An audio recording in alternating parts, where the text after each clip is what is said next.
आध्यात्मिक कथा पार्ट 1 हनुमान बलापन शिक्षा एवं शाप।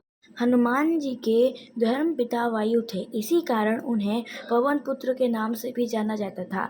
बचपन से ही दिव्य होने के साथ साथ उनके अंदर असीमित शक्तियों का भंडार था।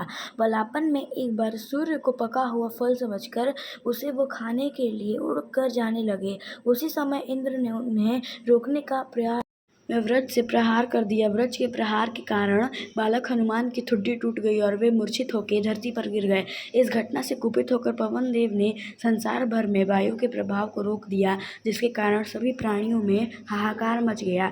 वायु देव को शांत कराने के लिए अंततः इंद्र ने अपने द्वारा किए गए वज्र के प्रभाव को वापस ले लिया। साथ ही अन्य देवताओं ने बालक हनुमान को कई वरदान भी दिए। यद्यपि वज्र के प्रभाव ने हनुमान की ठुड्डी पर कभी न मिटने वाला चिन्ह छोड़ दिया। तदुपरांत जब हनुमान को सूर्य महाज्ञानी होने का पता चला तो उन्होंने अपने शरीर को बड़ा करके सूर्य की कक्षा में रख दिया और सूर्य से विनती की है वह उन्हें अपना शिष्य स्वीकार करें, मगर सूर्य ने उनका अनुरोध यह कहकर अस्वीकार कर दिया कि चूंकि वह अपने कर्म स्वरूप सदैव अपने रथ पे भ्रमण करते रहते हैं, अंततः हनुमान प्रभावपूर्ण तरीके से शिक्षा ग्रहण नहीं कर पाएंगे। सूर्यदेव की बातों से विचलित हुए बिना हनुमान ने अपने शरीर को और बड़ा करके अपने एक पैर को पूर्वी छोर पर और दूसरे पैर को पश्चिमी छोर पर रखकर पुनः सूर्य से विनती की और अंततः हनुमान के सतात्य से प्रसन्न होकर सूर्य ने उन्हें अपना शिष्य स्वीकार कर लिया।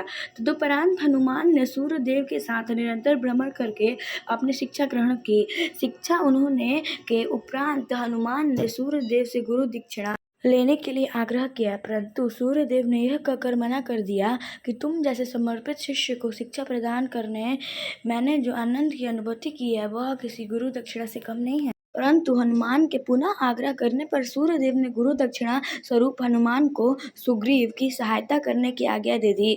हनुमान के इच्छा अनुसार सूर्यदेव का हनुमान को शिक्षा देना सूर्यदेव के अनंत अनादि नित्य अविनाशी और क्रम साक्षी होने का वर्णन करता था। हनुमान जी बालपन में बहुत नटखट थे। वो अपने इस स्वभाव से साधु संतों को सता देते थे। बहुधा वह उनकी पूजा सामग्री और आदि कई वस्तुओं को छीन झपट लेते थे। उनके इस नटखट स्वभाव से रुष्ट होकर साधुओं ने उन्हें अपनी शक्तियों को भूल जाने का एक लघु शाप दे दिया। इस शाप के प्रभाव से हनुमान अपनी सब शक्तियों को अस्थायी रूप से भूल जाते थे और पुनः किसी अन्य के स्मरण कराने पर ही उन्हें अपनी असीमित शक्तियों का स्मरण होता था। ऐसा माना जाता है कि अगर हनुमान शाप रहित होते तो रामायण में राम रावण युद्ध का स्वरूप पृथक ही होता। कदाचित वो स्वयं ही रावण सहित संपूर्ण लंका को समाप्त कर देते।